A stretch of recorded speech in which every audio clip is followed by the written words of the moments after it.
Today's slavery topic is getting a little heavy, and you know I like my channel to be a vibe, so let's go ahead and set the mood.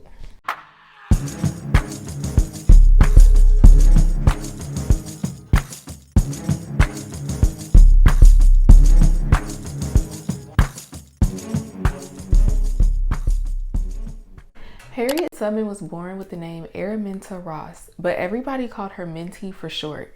They didn't keep birth records for slaves back then, so nobody knows exactly how old she was. Her birthday is estimated to be somewhere around March of 1822 because she was old enough to remember the night the stars fell in 1833. Minty and her brother would sneak off to visit their mom at a nearby plantation.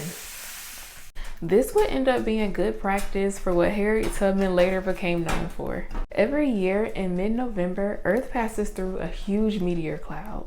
One night, Minty was in the cabin with her mother while her brother stayed outside to watch for slave catchers. The visit was going fine until her brother suddenly called out for her. But it wasn't because of dangerous white men. He wanted her to go look at the stars. For 3 nights, from November 10th to November 12th, 1833, people witnessed the greatest astronomical spectacle in recorded history. Usually when Earth passes through this meteor cloud, we'll see about 10 to 15 meteors in the sky. But in 1833, there was between 100 and 200,000 shooting across the sky. Amanda Young was on a completely different plantation from Harriet and her brother. She said that somebody in the slave quarters started hollering in the middle of the night that everybody needed to look at the sky. They went outside and the stars were just falling everywhere. Amanda said that huge stars would start falling from the sky, and just before they hit the ground, they would burn up and disappear. Everybody was scared. Some people were screaming and yelling. Some people started praying. They made so much noise that the plantation owners had to come outside to see what was going on. When they looked up at the sky, they started to get scared too, but probably for a different reason. As if the stars falling out of the sky wasn't already weird enough, Amanda said something really strange happened. The plantation owner got everybody together and started telling them who their mothers and fathers were, who they'd been sold to, and what plantation they were on. They were trying to clear their conscience because they thought it was Judgment Day. I want to know what the vibes were on the plantation the next day when the sun came back up and they realized that the world didn't end. Like, are we supposed to just go back to work like nothing happened? Or you just sat up here and told me who my mama was and who you sold her to because you thought God was coming back to get you. So you knew you was dead ass wrong and now you think you finna go right back to beating my ass? No.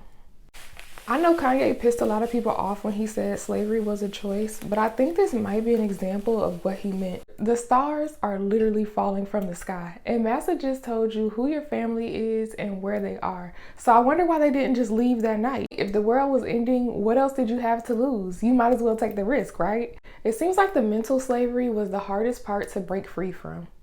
There's actually a Harriet Tubman quote that says, "I freed 1,000 slaves, and I could have freed 1,000 more if they only knew that they were slaves." Could have freed more if they only knew that they were slaves. So maybe slavery itself wasn't a choice, but remaining a slave was. Harriet Tubman said that before she made her first escape for freedom, she made up her mind that there was 2 things that she had a right to: liberty or death. And if she couldn't have one, she'd take the other.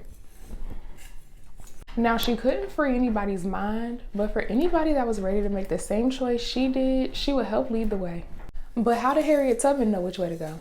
Historians are going to tell us that she followed the North Star. But of all the stars in the sky, what made her pick that one? In space, we measure distance by how long it takes light to reach Earth. The moon is 1.3 light seconds away, and the sun is about 8 light minutes. Pluto, the furthest planet in our solar system, is only about 5.5 light hours away. There's also light days, weeks, months, and light years. 1 light year is about 6 trillion miles. The North Star is 430 light years away.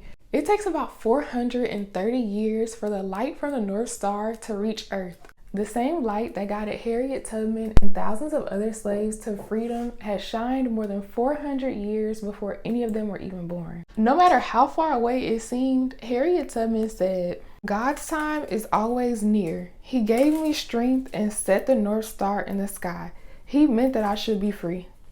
Despite all the dangers she faced in her lifetime, Harriet Tubman lived to be about 98 years old. My duplex was built in 1912. Harriet Tubman passed away about a year later on March 10th, 1913. The fact that my house and Harriet Tubman existed in the same timeline is crazy. Before she passed, her last words were, "I go away to prepare a place for you. Where I am, you may be also." I'm literally living in one of the places that my ancestors prepared for me with their own two hands. This property was built by people that were born enslaved. Not only do I own it, now I'm living their wildest dreams and answered prayers. With that being said, it's only right that we prepare a place for the next generation. Atlantic Sands was named after the beaches our ancestors walked on upon arriving to the United States and serves as a monument for where those first steps will lead the future. For many enslaved Africans, death was the only way to achieve true freedom, and our mission is to help their descendants do the same. Atlantic Sands helps to give your family true financial freedom by turning their inheritance into income. This protects and creates generational wealth, closes the wealth gap, and creates the next generation of homeowners and entrepreneurs.